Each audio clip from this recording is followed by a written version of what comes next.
How you guys doing today? Moonlight Tamer here, coming at you with a new deck profile.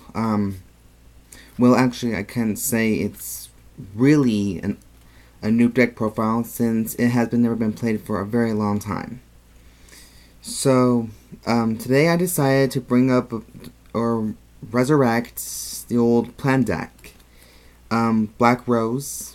I mean, I had some good comments from the past about that, and well, some were bad, some were kind of good, and I'm hoping to rejuvenate this deck once again to hopefully combat the new shit's been unleashed in these couple days.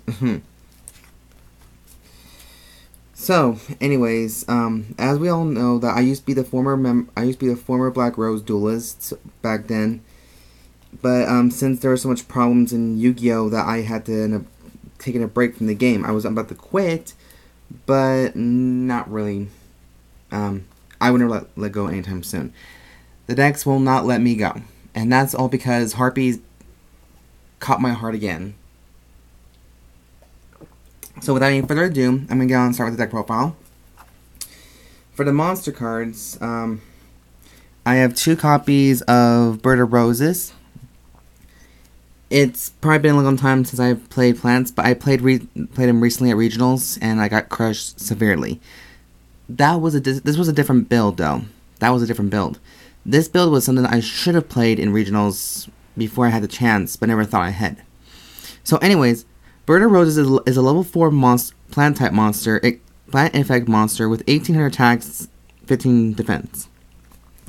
What I love about this card the most is that when she is in face of attack position, and if she's destroyed as a result of battle and sent to the graveyard, you can special summon 2 plant type tuner monsters from your deck into face up defense mode.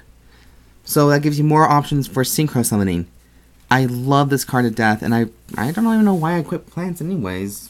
But anyways, that's why I'm bringing them back right now. So basically this is the Black Rose deck, Black Rose Resurrected. So I got 3 copies of Blue Rose Dragons. Again, another personal favorite because of a rose. Not one because she's a rose card, and 2, when she is sent from the field to the graveyard by any means necessary, you can bring back 1 Black Rose Dragon or a plant type monster from your graveyard and summon it. So, if you bring out Dandylion, you get 3 chances to call out more tokens. At least that's the way I think it's going to be run properly. So I got 2 copies of Botanical Lion. She gets 300 type points for every single plant type monster I control. And the best part about this card is the control of this face-up card cannot be switched, which means even if you did Mark of the Rose or Mind Control on it, the control of this card will not work on it unless it's really reborn back from Monster Reborn. That's the only problem. But other than that, Botanical Lion's skill is that it can never be controlled by anything else. It cannot be switched. So it's staying. That's why it has roots. Next one we have the popular tuner monster Copy Plant. When he's on the field, you have the option of copying another plant type monster's level that you can tell it to.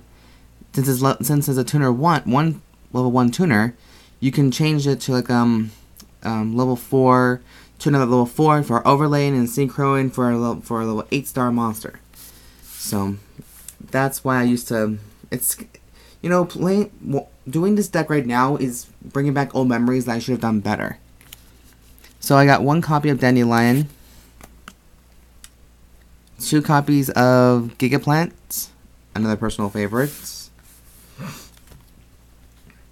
2 copies of Hedge Guard for that 21 defense shield, or at least that's what I think. Then we got 2 copies of Lonefire Blossom. You can sacrifice this monster or any other plant type monster you can tell it to, and it can bring back or it can call from your deck either Titanial, Talaya, or another Dandylion, or anything like that. Any plant you could think of. So, and I heard it's getting quite popular with the Dragon Ruler's plant deck, or that I used to own. But that's a story for another time. Next, I got 2 new additions, the Queen Angel Roses. What she does is that you can summon her by basically tributing only 1 plant type monster. She has almost the same ability as the Fallen Angel, except she requires a bounce, return that plant type monster back to your hand to special summon her. This one, on the other hand, is very, to me, it's quite good. And once per turn, during my standby phases, this is where it gets tricky. Destroy one face-up monster on the field that has the lowest attack, your choice, if tied. Basically means, if your opponent has lowest monster that has attack, a monster has the lowest attack, you can destroy that card easily, and it reduces your opponent's chances of coming out with any different combos. However, this also can be effective on your side too, which is why it's a risk to do. But it's a 2400 attacker, so I'm not going to complain that much. Plus, if you have the option, you can always overlay. That is if I had any rank 7s left over, which I highly doubt. Next one, I got 2 copies of Talaya, Princess of Cherry Blossoms. Why I chose her over Titanium? Basically for her other powers. This card gains 100 attack for each plant type monster you control. She has the same power boost ability as Botanical Lion does. Other plant type monsters on the field cannot be destroyed by card effects, so she's another protector spell too. And plus, I love cherry blossoms. They're cute little flowers. Last but not least, we got 2 copies of Twilight, the old-fashioned Twilight Rose Knight. When he's normal summoned to the field successfully, you can call forth a level 4 or below plant type monster from your hand. And as long as he's in the field, you're not allowed to attack any other plant type monsters as an attack target. So that's pretty much him. So yeah, that's my monster cards. I hope this deck's starting to get some little bit of interest. It's been quite a long time since I last time played this deck. It's probably been like a very long time. Anyways, for spells, I got 1 Book of Moon, the generics, 1 Dark Hole, 2 copies of Mark of the Rose. I've been meaning to get a 3rd one, but some people are just not willing to trade it, since some of them are fucking running plants now. Dumbasses. Anyways, forget that comment. 1 Mind Control, and 2 MSTs, or in my case, MSTT Grafiki from the Lion King. I don't know. I think it's quite catchy. Plus, you gotta have a little bit of humor in these videos. I've seen some of them that are quite boring. 1 copy of the cute little one's Scapegoat. I've been meaning to get some Scapegoat tokens for quite a while too. So yeah, those would come in quite handy as well for other synchro summoning. Now for trap cards, I have 1 copy of Dimensional Police, a very excruciating card, honestly. Sometimes a bitch to get over. 1 Mirror Force. 3 copies of Pollinosis. You can contribute 1 plant type monster to negate the activation of a spell or a trap card, or the normal or special summoning of a monster, and destroy that card. I love it. It's like Bottomless Trap, so you get rid of that card automatically. Especially when you're synchro summoning and synchroing and exceed summoning. 2 Torrential Tributes. And finally, 3 copies of Wall of Thorns. My outmost promising and my outmost favorite trap card. I think it's best. So, and yes, one of them is super rare. I've been meaning to get like 2 more of those things. So yeah, that's my my main plant deck, and now onto the extra deck. So the first one we got Allied Justice Catastor, a very generic pro type card in my eyes. The main bitch in charge, Black Rose, 2 copies of Black Rose Dragon. I need to get a 3rd one too, but other than that, she used to be my all-time favorite card due to the fact that Akiza ran her. So I can never let go of the old cards.